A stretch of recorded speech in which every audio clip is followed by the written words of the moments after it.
Maximum channel కు స్వాగతం సుస్వాగతం. జనరల్ గా రామ్ గోపాల్ వర్మ పబ్లిక్ స్టంట్ ఏ విధంగా సృష్టిస్తాడో అందరికీ కొత్తగా చెప్పాల్సిన అవసరం అయితే లేదు. ఆయన సినిమాలో విషయం తక్కువ ఉన్న సినిమా విడుదలకు ముందు ఆయన సినిమాలో విషయం ఎక్కువ ఉందని ఆయన చేసే స్టంట్స్ ప్రేక్షకుడికి చెప్పకనే చెబుతాయి. ఆయన డైరెక్షన్ వహించిన దెయ్యం సినిమాని మీరు కానీ ఒక్కసారి క్లోజ్ గా అబ్జర్వ్ చేసినట్లయితే ఈ సినిమా రిలీజ్ కు ముందు సినిమా జరిగేటప్పుడు దయచేసి తలుపులు తీయవద్దు అని ప్రికాషన్ ఒకటి ఇస్తాడు ఆయన. దీన్ని బట్టి మనకి ఏమర్థం అవుతుందంటే తలుపులు తీస్తే నిజంగా దెయ్యం వచ్చేసిద్దాం మన దగ్గరికి అన్న అనుమానం సగటు ప్రేక్షకుల్లో అనుమానం కలిగించకైతే మానదు. దీన్నే పబ్లిక్ స్టంట్ అంటారు. ప్రస్తుతం అల్లు అర్జున్ పవన్ కళ్యాణ్ మధ్య కోల్డ్ వార్ ఎంత తీవ్రంగా జరుగుతుందో మనందరికీ రోజు చూస్తూనే ఉన్నాం ఏ విధంగా జరుగుతుంది అనేది.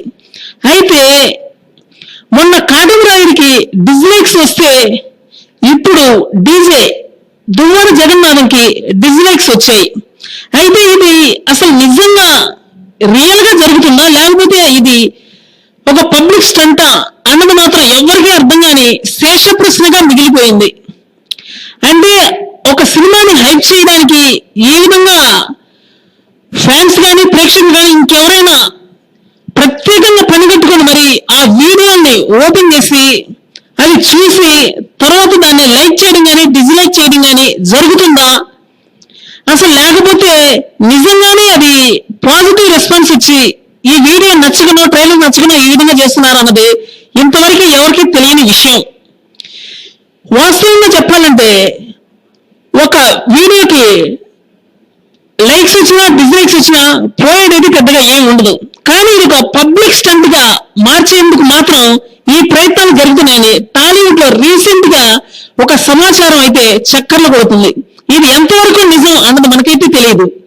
బహుశా ఇది కూడా ఒక పబ్లిక్ స్టంట్ అయ్యి ఉండొచ్చు.